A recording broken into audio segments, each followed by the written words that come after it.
It is Friday, January 20th, around 1 p.m. ish. You know me, traditionally known for being exactly on time. So here we are. My special guest today is Jim Peterson. I would not say Jim Peterson is a celebrity of any kind, so you probably haven't heard about him, but he and I go way back, and actually, I think we met face to face at Temple University, right? We did. Yeah, I That's was a right. student of yours at your sourcing class at the Fox Business School. The Fox Business School in the master class. That's when we met. So Jim's got a really cool background. He's worked very heavily in the hard sciences space as a traditional headhunter, air quotes, right? And actually had his own business for a long time. So I wanted to bring Jim on to talk a little bit about what's going on with the market and what's going on with what's hot, what's not. There's kind of a lot of rumors and worries. I don't know, Jim, if you saw this morning, um, Wayfair announced another 10,000 cuts, and I think yesterday Google announced some cuts. Microsoft's going to be announcing some cuts on the 24th or before then. So that's Google, Wayfair, and Microsoft, each with, you know, 10 to 11,000 people. That's 30,000 people hitting the market. So there's a lot of rumor about, oh my God, the market, the sky is falling, the market's crashing, it's going to be another recession, blah, blah, blah, blah, blah. But I wanted to bring Jim on to tell us another story because Jim sees another side of the world. Jim's background is in essentially metallurgy, foundry, aerospace, and that market is actually, no pun intended, smeltering hot, right, Jim?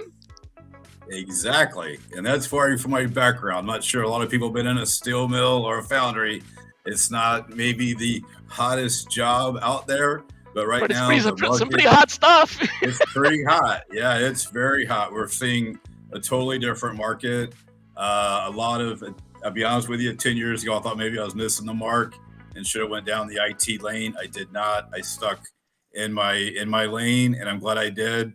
There are just so many jobs in metallurgical engineering, these foundries, steel mills. There's a lot of reshoring going on where companies that were doing this steel mills, aluminum mills in China and other places around the world are coming back home now. So there's a lot of expansion. In fact, Novelis has a thousand person, be hiring 1,000 people in Bay Minette, Alabama. Starting now is building the largest and newest aluminum rolling mill where they do everything from recycling cans to bringing out rolls for Tesla, and all the electrical cars units are using obviously aluminum as a lot. And then of course we got the battery section, which is also obviously very attractive. And then on the smaller basis, these small foundries that maybe you've forgotten are also very busy because they're supplying the John Deere's of the world, the Caterpillars of the world. And it just so happens those are places that are hiring and probably keeping the unemployment rate low, because where there's some persons losing jobs, there's plenty of opportunities in the manufacturing kind of old school type of positions. So before people start thinking, oh, that's just all blue collar, factory workers. First of all, that's the heartbeat of America. So lots of jobs there is not going to hurt us.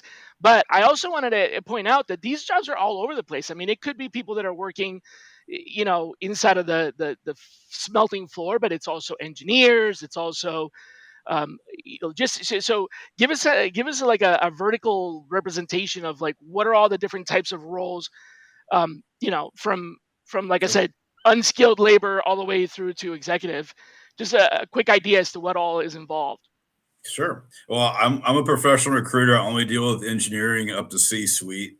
That being said, as mentioned before, and a lot of persons haven't heard it, maybe not even heard the word, but I'm a metallurgical recruiter, not a meteorologist or anything like that. It's metallurgical, and and also it's like basically a chemistry field where they find how to, deal with the metals chemistry. Obviously, every alloy has a little bit different chemistry, and those are very high level positions. In fact, you might actually find a lot of metallurgical engineers that go all the way up to the CEO level at the large, John Deere's or U.S. Steel or places like that, because it's a very, very important position and it's very technical.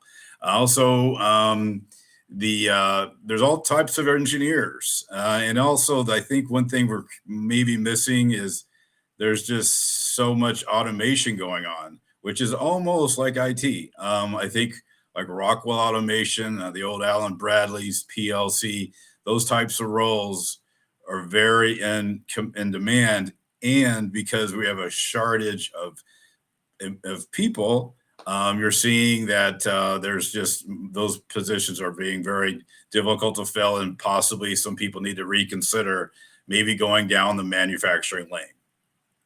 So yeah, it's basically it's engineers, it's people with advanced degrees, it's all the logistics and operations about that, and then of course everything that feeds that, right? So there's going to be additional as these factories are built. There's going to be supply and all that. So good news for us. But can you tell me why this is happening? Why are we, as you said, repatriating all of these jobs? Uh, back to they were in the United States, and a little bit of history that I know is that I know we used to have a very strong steel industry, and it kind of collapsed. So why are we bringing them back? Two things. One is the cost of business in some parts of the world have gone up, and in other parts of the world has kind of gone down. I don't want to say it like that because we all know inflation is a major problem here. So inflation is a problem in the world. That being said, it's a lot easier to do it here is one reason. And So we also in sort of some shipped it cases, away because it was cheaper, but now that's not so much the case. So exactly. it may be a little bit cheaper, but it's also more costly to bring it over, and so it turns out being a better deal now to bring it back home again. To And the coming full major circle. problem is supply chain. So by the supply chain getting messed up, and obviously the pandemic in a way sped up. This was already happening, 5-10 years ago, but that really sped things up to where companies, in fact, Novelis is a company based out of India. So there's actually a lot of, large international companies that might have not chose the USA are now choosing it simply because it's a less expensive place to do business when you average in all the costs for shipping and obviously the problems with you never know, the pandemic could rebound Yeah. and thing is a problem. So it's a way of controlling your resources, and also there's a talent issue in all over the world Right. for specific type roles. So And if you we told me that there's a gap, right? That people, companies, not companies, universities didn't make a lot of these metallurgical engineers and scientists for a while. There's like a part of time where they just weren't graduating enough. That's true. There's a big gap. Actually, I just saw some KPIs from a company that uh, basically 55 to 65 persons that age, was like 20 or 30%, maybe as much as 40% of their staff. Maybe 20 or 30% was 18 to 25, and like 10% was between say 30 and 45. So there's a major glut of our major hole for that matters of that middle management level being in these old mills, and they have cleaned up their acts. They're not as hopefully you enjoy my background. They're not as dirty as they used to be, but they are very Right. hot. Most of these places are not air conditioned or heated, so I don't want to mislead people and act like it's just an air conditioned office. It's not. However, there's a lot of opportunity, and also another thing too is I think a lot of people don't realize the pays very well. It's like these are good Oh, I paying bet. jobs. So are we going to start bringing back the gray beards and the long tooths? I think Bringing people so. back in from retirement because we need we need them back in work.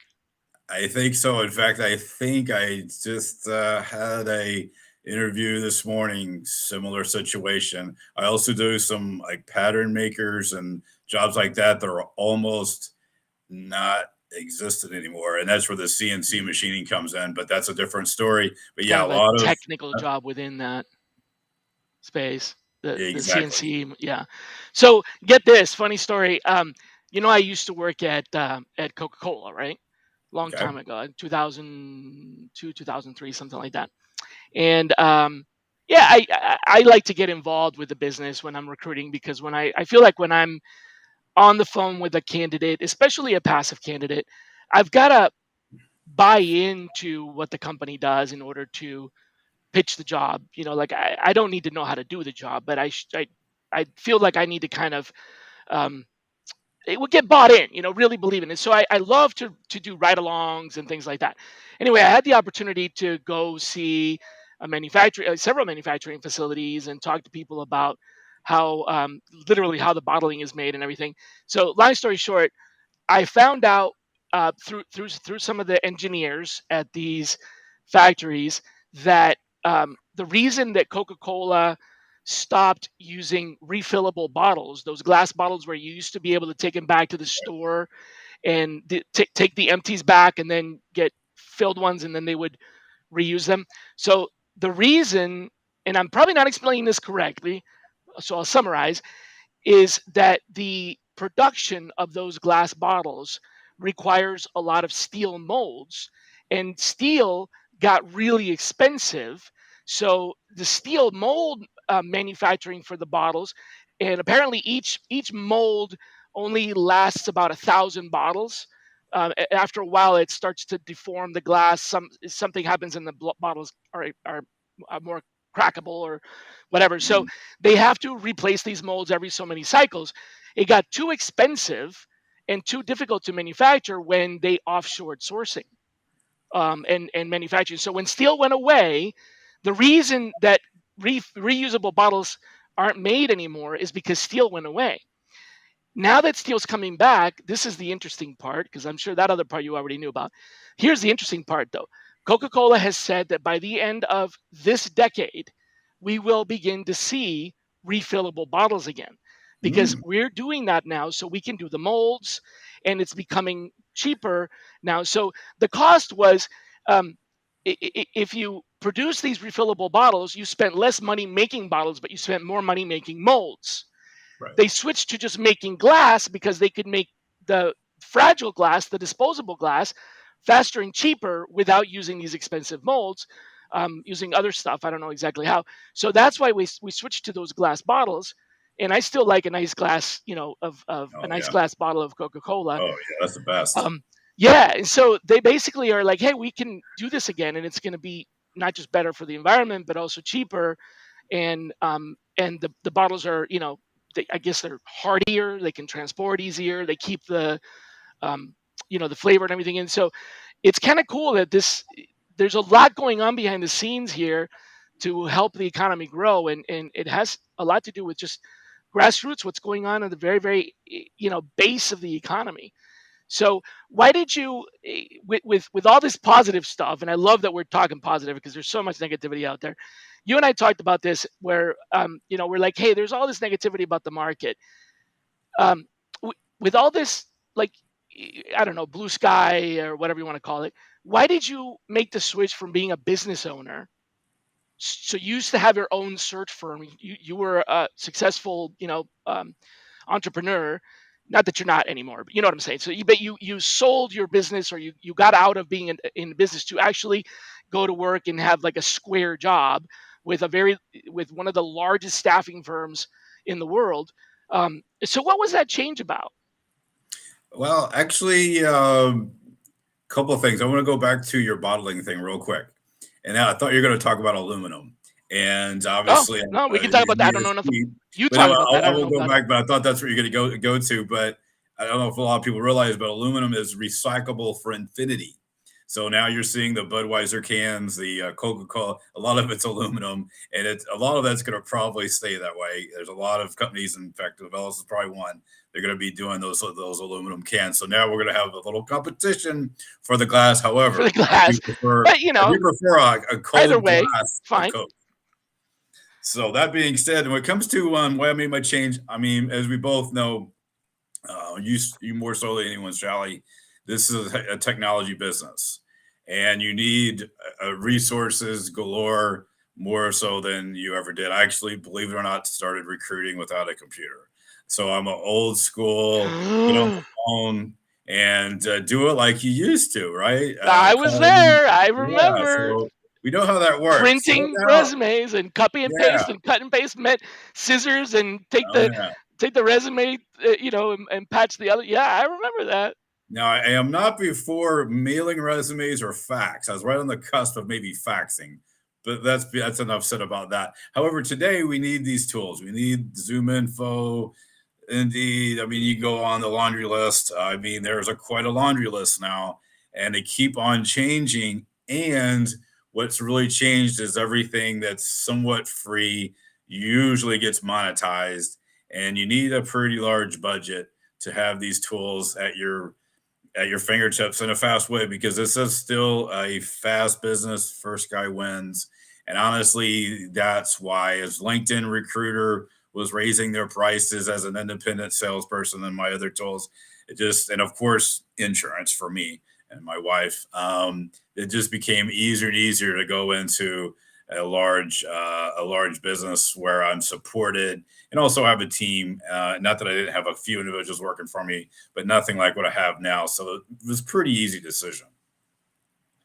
So it was basically a business decision, pretty much. It Yeah, was it was a business decision. yeah, I'm a full desk recruiter, so nothing's really changed, except now I have more resources than and I ever support imagined and at my fingertips, and that makes a big difference when you're only using certain tools. And we all know some of those tools are that dry up, and you don't feel like you're giving the best service to your client.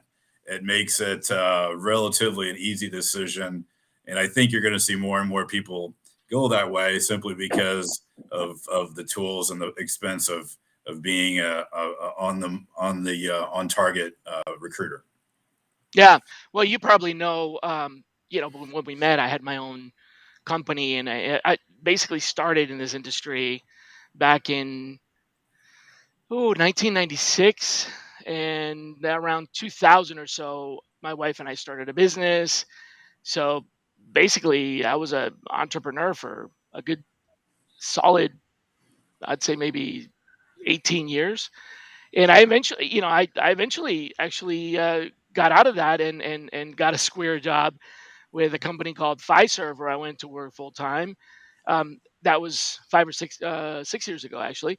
So the reason for me was very much the same. It was medical benefits. It was, and some of the stuff maybe you didn't want to talk about, but I don't mind saying, I got tired of that, like living on the edge of, do I pay my team because clients wouldn't pay on time, and payroll and taxes, and there's all these other things involved in running a business that have everything to do with running a business.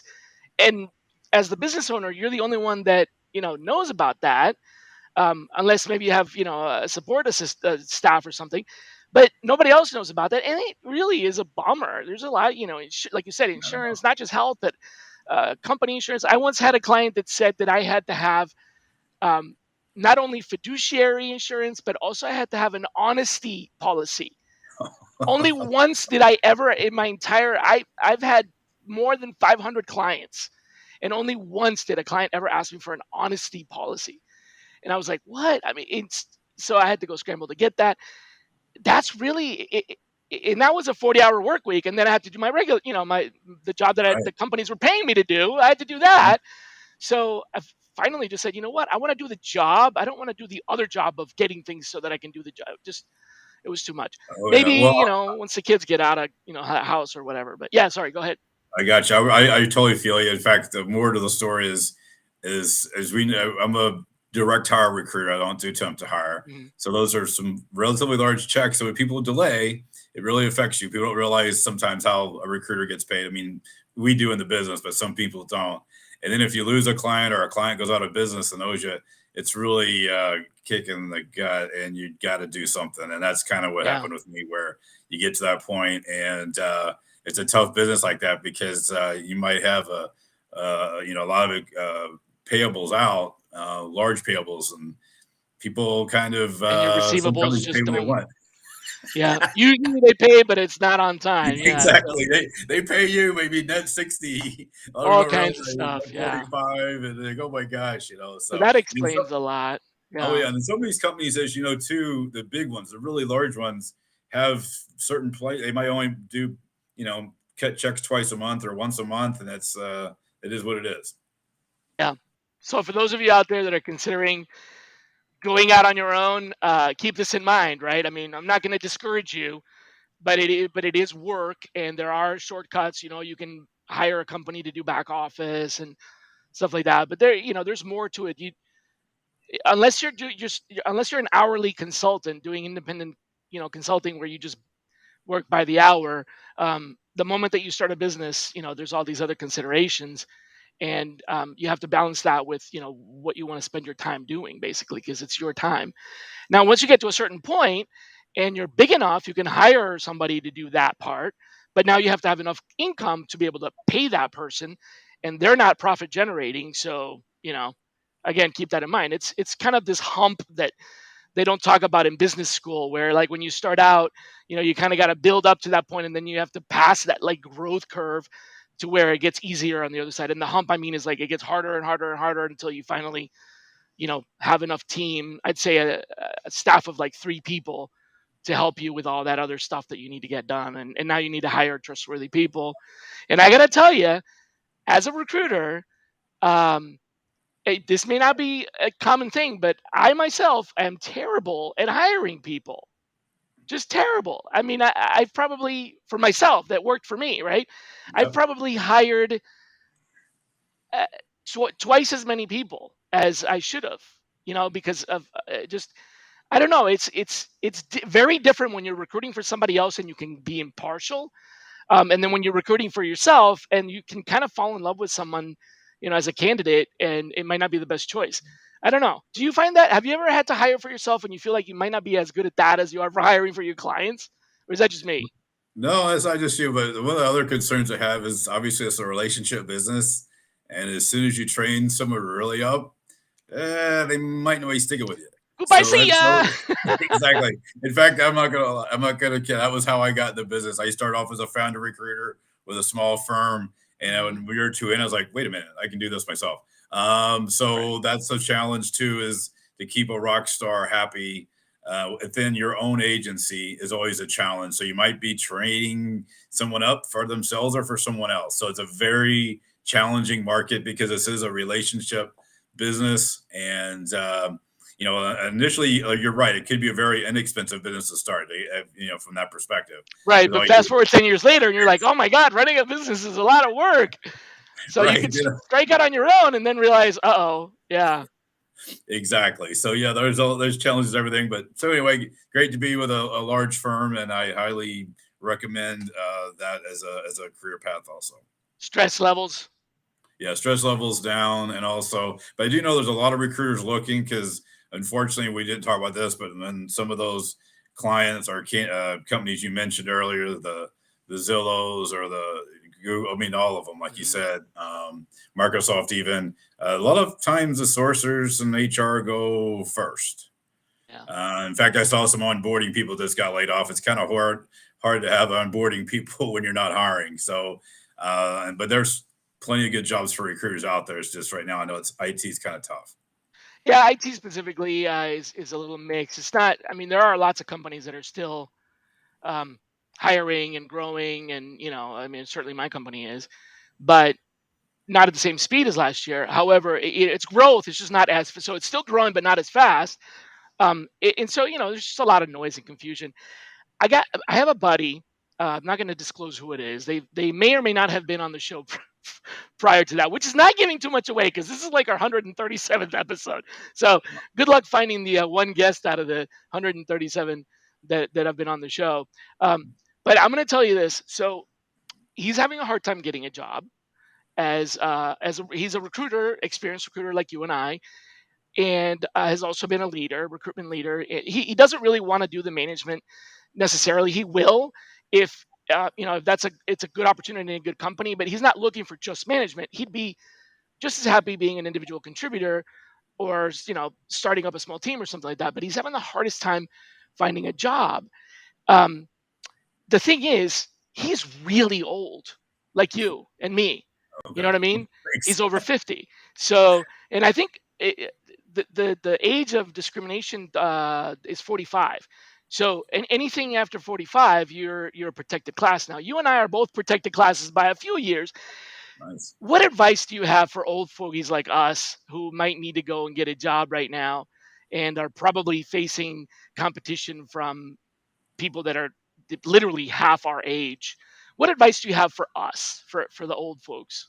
Okay, well, that's a fair question. And in fact, I was just at a networking event last night, so I think that's numero one is just get out there and network.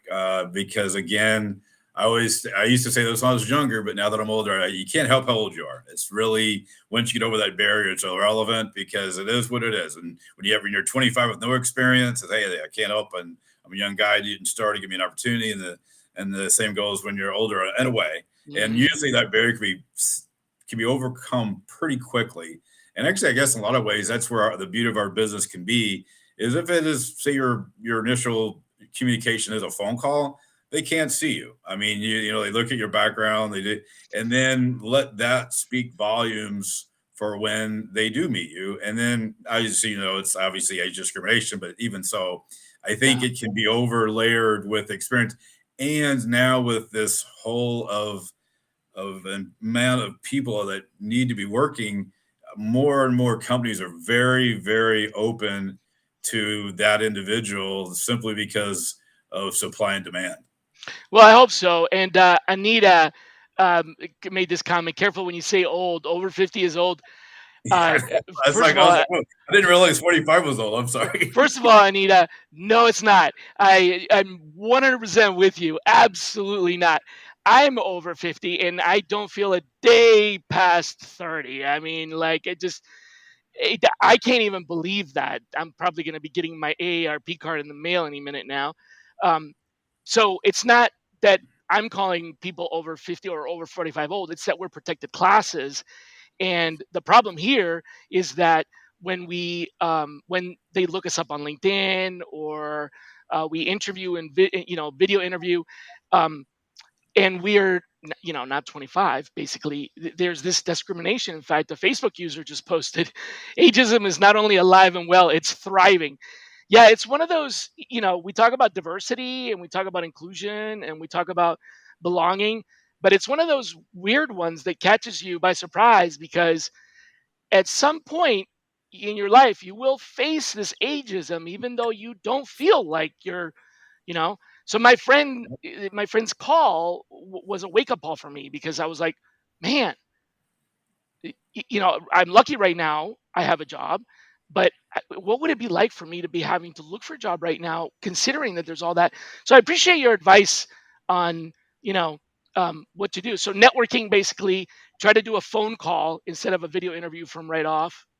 Yeah, I don't think Yeah. that's not a bad thing, and it's kind of old school. But in fact, I just had a Zoom call that didn't go well, and we did a phone call and it worked great. So nothing wrong with picking up the phone the old-fashioned way, and using obviously all the networking, all those people you've met in your past. Don't forget about all those. Hopefully, you kept a good fat Rolodex, because you'd be surprised. And then one thing I will say too is age is one thing we all have in common. I mean, I think hopefully people are understand that where you're at in the world. We can't help that. So I think once you get over that barrier, hopefully it shouldn't be a problem.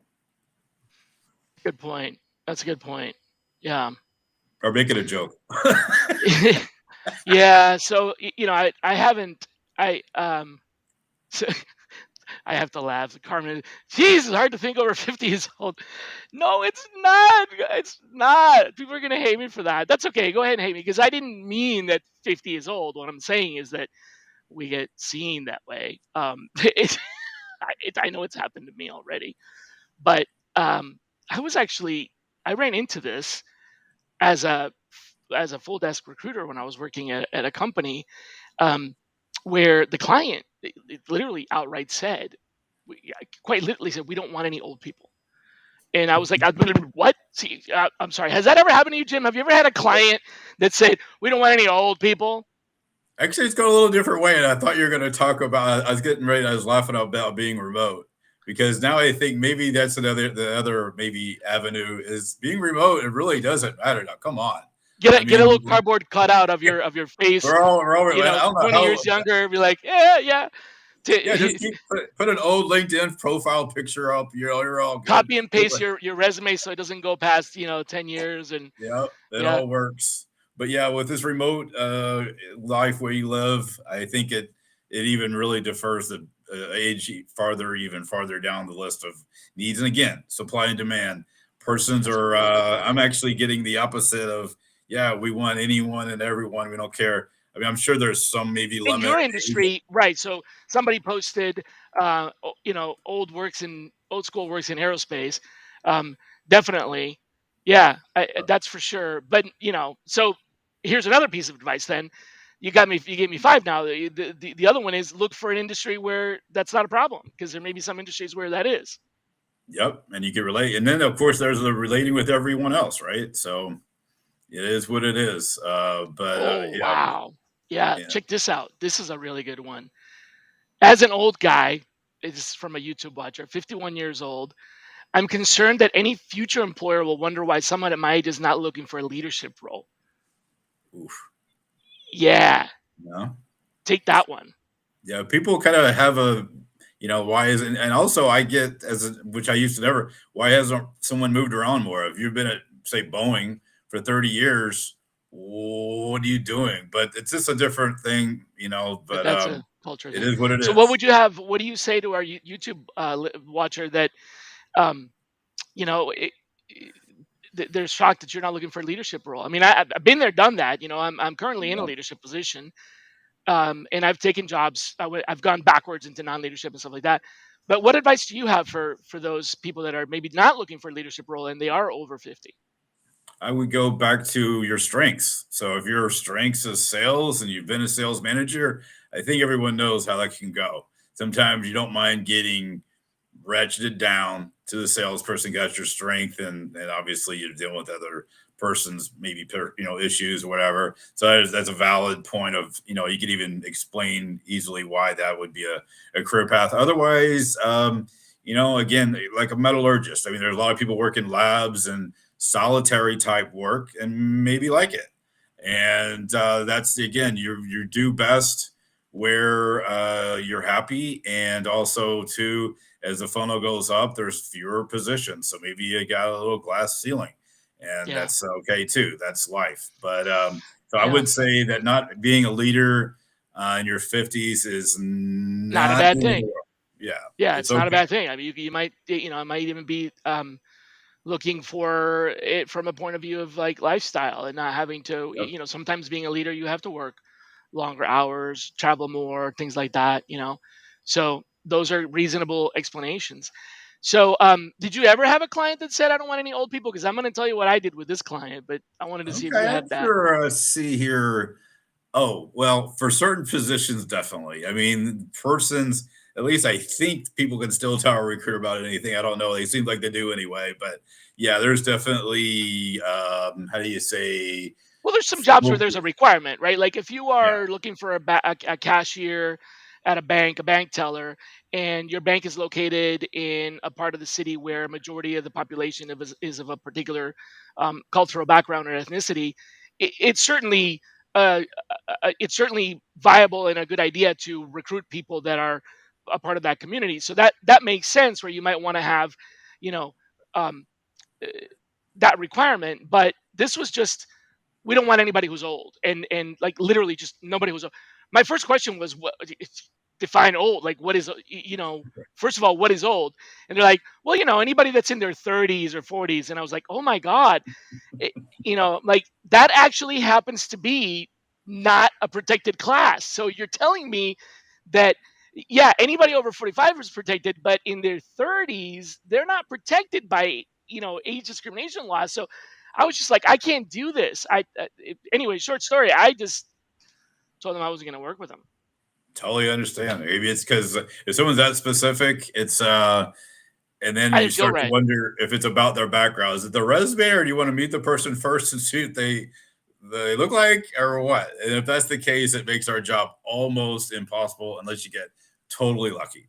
Yeah, and then what am I going to say to anybody that does apply for the job that is 31? Like, oh, sorry, you don't qualify. Right. That's I guess me, the easiest thing to do is just don't call them. But Yeah, but how am I supposed to know that, right? So I've got the perfect resume. They've got 10 years of work history, but it doesn't say when they graduated from school until you taught. That happens, believe it or not. So well, you know look that's at the person over 50, though. You know that already. yeah, you know that already. That's true. So over 35, definitely, yeah. But again, I wasn't going to do it. I just wasn't going to do it. It may Right. not be a protected class to be 31 years old, but still. Carmel says, I had a feeling that happened to me at an interview when the manager took one look at me and said she has no questions. Yeah, that might be a clue. Yeah, that's not good. That's not good. That's That might be a clue. that is Oof. that's strange. That was a short interview then. Well, at least you knew. Well, but she said I had no questions. She didn't say you didn't get the job, I guess. Oh, okay, yeah, she still Anyway, got the job. I mean, that's not the end of the way. I could see not getting, some interviewing processes. Yes, no questions asked, make a job offer makes sense. at the recent HRTX, the most recent one, um, there was a presenter who spoke directly about um, i- by it would not specifically ageism, but basically that she spoke directly about bias, and she said something that really it. I kind of knew this in the back of my like somewhere deep in my heart, in the back of my head. I kind of knew this, but I never articulated it in the way she did, and the way she articulated it really brought it to light. And it was definitely it made me feel it a lot more. And basically, what she said was, um, there is no way to stop bias. There's nothing you can do to prevent or eliminate or control bias completely. So what she was saying is that it's not about having zero bias because bias is going to exist. It's about knowing. This was her explanation. It's about knowing what your bias is, being aware of your bias, and being able to, to control it, or it's not exactly what she said, but being able to um, manage it, deal with it. So essentially, the big takeaway for me was you're not going to eliminate it. You're not going to get rid of it. You're not going to, and Right. yourself and your hiring managers. So the best way to combat it is to bring it to light, make it, make people aware of it. She gave some tools on that. You can go see the broadcast; it's free on HRTX. But to me, that really kind of hit home. It's made me rethink a lot of things when I'm talking about bias and explaining to hiring managers, like, look, it's okay that it's okay that you have bias. Everybody Yeah. does. I have bias, but I know what my bias is, and so if by being aware of it, I like, okay, hold on a second. I'm gonna pause. I know this is a bias for me, so let me try to think around it, as opposed to just not knowing that you have the bias, pretending that you don't. Like, go around saying I have no bias. That was the shocking part to me. Was she basically said everybody has bias. You can't stop it. So that was kind of a big deal, I I totally think. agree. I 100% agree. In fact, I think as you get, I think a lot of times it just depends as your life experience grows.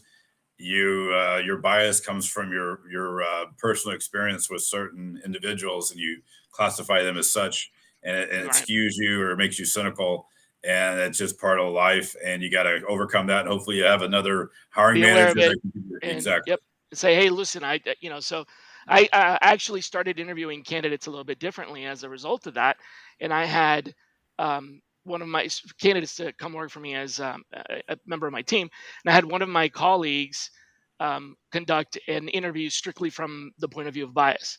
So I call it a cultural interview or whatever. There were specific questions that I wanted her to ask and things to make sure that I wasn't just dismissing a candidate that I thought was maybe, maybe not good enough because of my bias. And so having that other person and being aware of the bias and telling them, hey, this is my bias.